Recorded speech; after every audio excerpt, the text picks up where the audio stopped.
Alors, effectivement, une des grosses upgrades de cette année, c'est toute la partie classification IFC, normalisation des objets paramétriques des maquettes.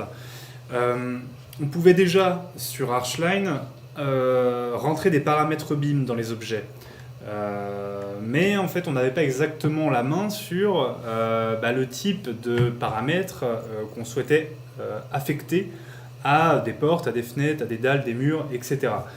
Maintenant, en fait, on va retrouver, donc si je sélectionne le mur qui est ici, que je clique sur l'onglet ici, dans la palette des propriétés, le bouton modification dans classification, je retrouve dans cette boîte de dialogue la possibilité d'ajouter une classe à ce mur. Donc ça va être une classe qui sera issue d'une normalisation qu'on choisira. Donc ici, je vais faire ajouter. Je peux créer ma propre classification manuellement en mettant une référence, un nom, une source, etc. Ou alors je peux me baser sur des classifications qui sont déjà paramétrées à l'intérieur de Archline, donc depuis cette version 2021. Donc quand je clique sur cette option, j'ai ici différents types de classifications qui s'affichent. On va avoir des omniclasses, des uniclasses 2015 ou des uniformats par exemple. Je vais prendre ici la classification uniclasse 2015. Je retrouve en dessous des entre guillemets, domaines de compétences, des activités en fonction de qui sont liées à cette uniclasse 2015.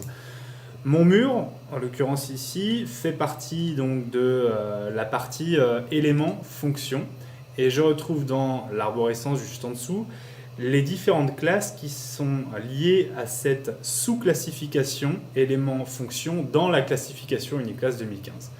Et là, je vais pouvoir par exemple affecter donc ce mur à, par exemple ici, je vais prendre une classification EF2510 pour signifier donc que ce mur fait donc partie donc de cette classe IFC. Donc je fais OK pour valider. La classe a été automatiquement ajoutée. Si je valide, donc l'objet est lié maintenant à une certaine classe qu'on va voir après, qu'on pourra récupérer sur d'autres logiciels comme BIM Vision si c'est un simple viewer ou d'autres logiciels de BIM en général. Un des atouts de ces fonctions de classification, c'est qu'on peut en fait associer plusieurs classes à un seul et même objet dans Archline. Donc c'est intéressant parce que tous les logiciels de BIM ne permettent pas cette fonction.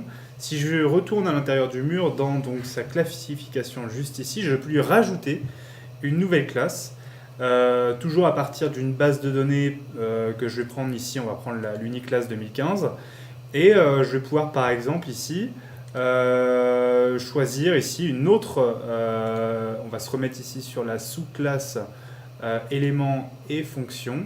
Et je vais choisir de dire que donc, ce mur que j'ai sélectionné a une classe EF2510 qui me signifie donc que c'est un mur, mais je vais donner une information supplémentaire pour dire que c'est un mur structurel, un mur porteur dans le bâtiment en question. Donc je lui rajoute une deuxième classe, EF2010 cette fois, donc je vais faire OK pour valider. J'ai donc ici les deux classes qui sont liées à ce mur. Une fois que je fais OK pour valider, l'information est enregistrée à l'intérieur. Je peux bien sûr à tout moment sélectionner ce mur, utiliser en haut la fonction copier les propriétés. Ça va aspirer toutes les informations du mur. Et avec dans les paramètres du mur en question, je vais pouvoir ici prendre la classification pour l'associer à d'autres murs, par exemple celui-ci, celui-ci. Si je fais entrer pour valider, automatiquement, dans ces murs, j'ai associé les classifications que j'avais rentrées donc, dans ce grand pan de mur ici. Donc on peut comme ça utiliser des classes, des normalisations, uniformat, uniclasse 2015 pour pouvoir vraiment donner une normalisation de nos bibliothèques d'objets sur Archline. Alors si on est dans un cas de figure où on travaille sur un gros projet BIM, on reçoit par exemple une convention BIM avec des classifications qui sont déjà structurées et qui sont données à tous les corps d'État et qui permettront donc d'uniformiser le travail autour de la maquette BIM. on peut importer des fichiers Excel à l'intérieur d'Archline pour justement faire en sorte que les informations dans le fichier Excel soient reliées à des éléments structurels, à des objets, etc.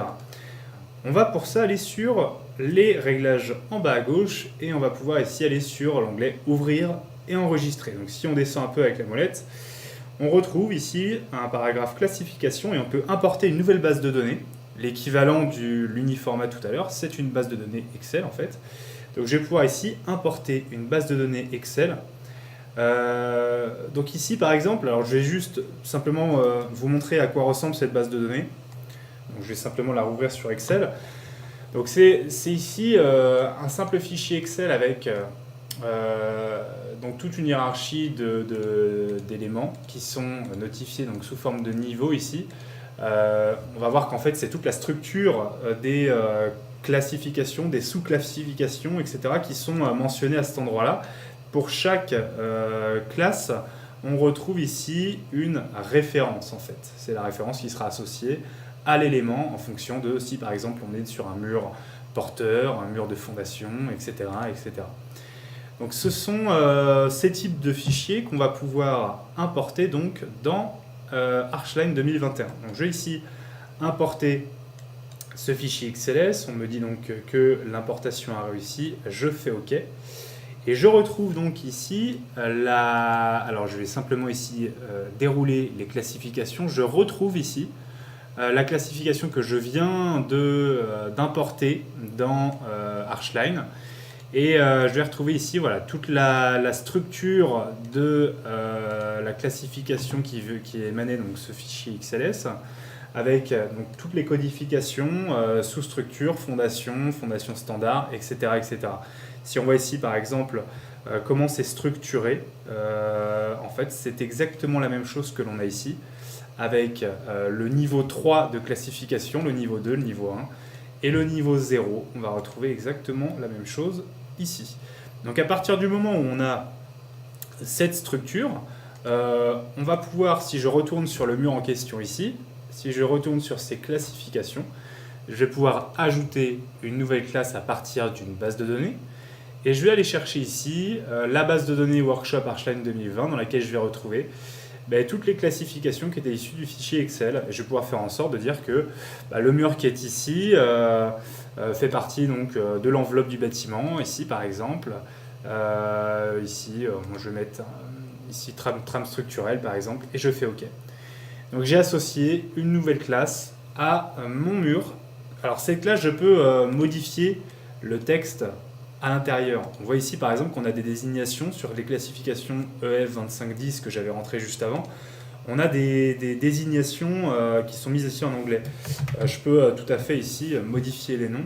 La classe ici ne sera pas modifiée, mais l'information descriptive à l'intérieur, elle, sera modifiée. Et après, je vais pouvoir prendre le pinceau pour aspirer les données et les réaffecter à d'autres objets structurels de la maquette. Donc voilà pour les différentes classes, classifications IFC de cette version 2021. Donc c'est vraiment une grosse avancée puisque ça permet à Archline de travailler sur des projets vraiment d'envergure en BIM dans lesquels on est amené à beaucoup collaborer avec d'autres acteurs et on a besoin d'avoir une certaine normalisation des bibliothèques pour que chacun puisse s'y retrouver.